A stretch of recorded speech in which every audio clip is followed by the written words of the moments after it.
1975 সালের 25 জুন ইতিহাসের এক অন্ধকার দশায় তৎকালীন প্রধানমন্ত্রী ইন্দিরা গান্ধীর নির্দেশে ভারতীয় গণতন্ত্রে জরুরি অবস্থা জারির মাধ্যমে সংবিধান ও নাগরিক অধিকার হত্যা করা হয়েছিল। ওই দিন রক্তাক্ত হয়েছিল ভারতের সংবিধানের আত্মা। জরুরি অবস্থার সময় আতঙ্কের পরিবেশ ছিল ত্রিপুরায়। মেইনটেনেন্স অফ ইন্টারনাল সিকিউরিটি নামে ধূলিসাৎ করা হয়েছিল মানুষের মৌলিক অধিকার। বুধবার সংবিধান হত্যা দিবস 2025-এর অনুষ্ঠানে বক্তব্য রাখতে গিয়ে এরকম ভাবেই স্মৃতিচারণ করলেন মুখ্যমন্ত্রী ডক্টর মানিক সাহা। আগরতলার রবীন্দ্র শতবার্ষিকী ভবনে আয়োজিত হয় এই অনুষ্ঠানটি। মানে একটা বিভীষিকাময় অবস্থা। এখানে শ্রোতারঞ্জনদার মতো এরকম অনেক ব্যক্তি আমি যাদেরকে ব্যক্তিগতভাবেও চিনতাম। একটা আতঙ্কের পরিবেশ ছিল ত্রিপুরাতে, কখন যে কাকে ধরে নিয়ে যাবে। আর মিসা এখানে আমাদের ডিজি সাহেব বলেছেন যে maintenance of internal security act কিভাবে প্রয়োগ করা হতো, ভয় দেখাতে হতো, পয়সা চাওয়া হতো, এবং পেছনের দরজা দিয়ে যদি পয়সা না দেওয়া হয়, যারা ইভেন ওনাদের দলেরই ব্যক্তিকে মিসাতে আটক করা হয়েছিল তৎকালীন সময়। অবর্ণনীয় কাহিনী। কোথায় কি হবে, কখন কে অ্যারেস্ট হবে, বহু লোক ত্রিপুরা ছেড়ে পালিয়ে কলকাতায় পর্যন্ত চলে গেছে। এই ইমার্জেন্সি, আজকের যে আমাদের ফান্ডামেন্টাল রাইটস নিয়ে কথা হচ্ছে, ফান্ডামেন্টাল রাইটস ধূলিসাৎ করেছিল তৎকালীন সময়ে। সংবিধানকে রক্ষা করে প্রকৃত গণতন্ত্র প্রতিষ্ঠা করেছেন প্রধানমন্ত্রী নরেন্দ্র মোদী বলে এদিন উল্লেখ করেন মুখ্যমন্ত্রী ডক্টর মানিক সাহা। 2018 সালে বিজেপির বিদায় হবে বলে ঘরে বসে স্বপ্ন দেখছেন অনেকে বলে বিরোধীদের তীব্র ভাষায় এদিন আক্রমণও করেন মুখ্যমন্ত্রী ডক্টর মানিক সাহা।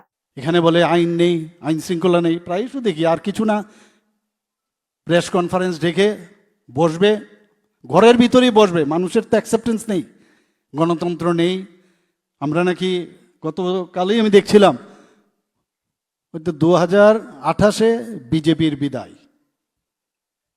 স্বপ্ন দেখে নাকি, স্বপ্ন দেখে নাকি আমি বুঝতেই পারছি না। আমি দেখে আমি বললাম আমার দুঃখ হয় ওনাদের জন্য।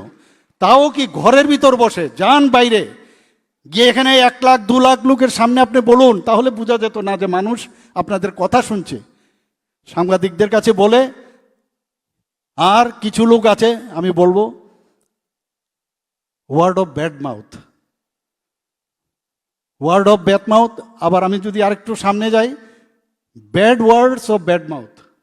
যখন যা খুশি, যাকে নিয়ে যা বলার, মানে যেহেতু মানুষ আমাকে অ্যাকসেপ্ট করছে না, আমি যাতে মানুষের অ্যাট্রাকশন পেতে পারি, কিছু একটা অদ্ভুত একটা কিছু করতে হবে, তবে মানুষ, আমার যে সাংবাদিক বন্ধুরা আছে তারা জানবে এবং আমাদেরকেও জিজ্ঞেস করবে, তাহলেই উনি একটা সেন্টার অফ অ্যাট্রাকশন হয়ে থাকবে। এই হচ্ছে ওদের রাজনীতি।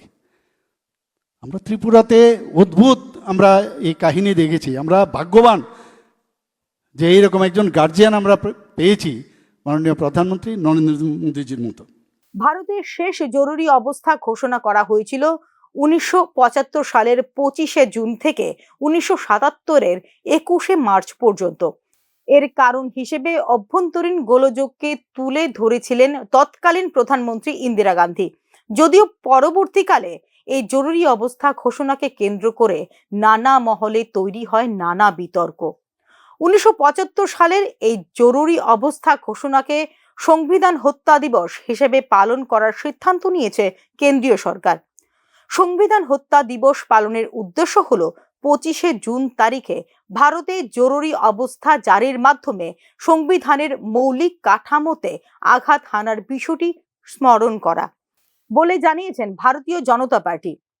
গণতন্ত্রের রক্ষক এবং সংবিধানের মূল্যবোধের প্রতি শ্রদ্ধা জানানোর পাশাপাশি স্বৈরাচারী শাসনের বিপদ সম্পর্কে সচেতনতা বৃদ্ধি করাই হলো এই দিনটি পালনের মূল উদ্দেশ্য বলে জানিয়েছে Bharatiya Janata Party. Bureau report, news নাও।